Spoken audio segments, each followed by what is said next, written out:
Hey guys, this is Samuel Ted Geek with my thoughts on the PSP versus DS war.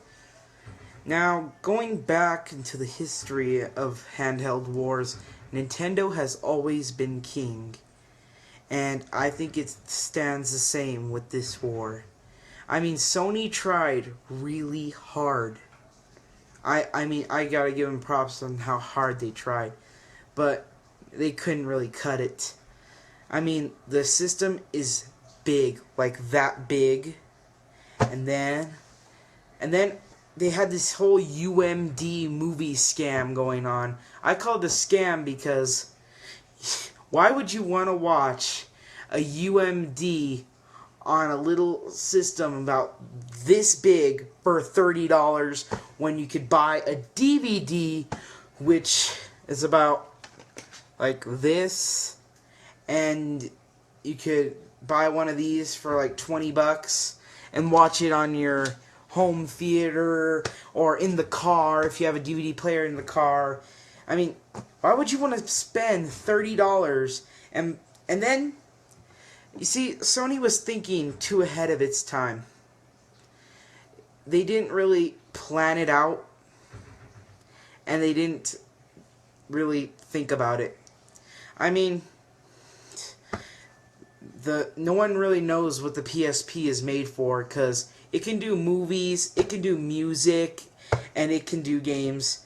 But to do music without a $30 software, you have to be like a rocket scientist with folders and all that. And most people don't know how to do that. Also, the PSP movies, same deal, and you have to have QuickTime format. And the other thing, I think it has to be on a Windows computer, so having a QuickTime format style for their movies on a Windows computer, that's another mistake they made. And then the DS, it's strictly made for gaming. And not just like pure gamers, the whole broad audience of gamers, little kids, like they attracted everyone. And I have to give effort for the PSP though, but what Sony didn't realize is no one's gonna pay tons of money. I mean, it's like the Xbox 360 kind of. I love my Xbox 360, but I will not buy every single accessory for it. I will not buy the wireless thing.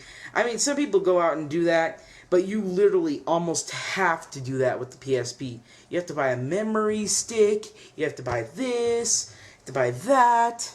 I mean, honestly, why would you spend all kinds of money? By the time you have enough money to even use your PSP as a music, video, and game system, you could have bought a DS, an iPod, or a Zune. Like a DS or an iPod. And an iPod, or a DS and a Zune. So there is really no point in buying a PSP. I mean, they have some good games, but most of them are just ports off the PS2, and they're not really done really well, because without the second analog stick, the controls are not the same. I mean, the only game I play my brother's PSP, and the only game I ever play on it is Grand Theft Auto, and even that's done poorly. I'd rather pull out my Xbox 360 and play San Andreas for the original Xbox on it, because the PSP, it sounded like a good idea, but they didn't put enough time into it. They should have really thought it out. I mean, they should have put like a hard drive or something, because honestly, it's really tough to use. Well, that's my opinion.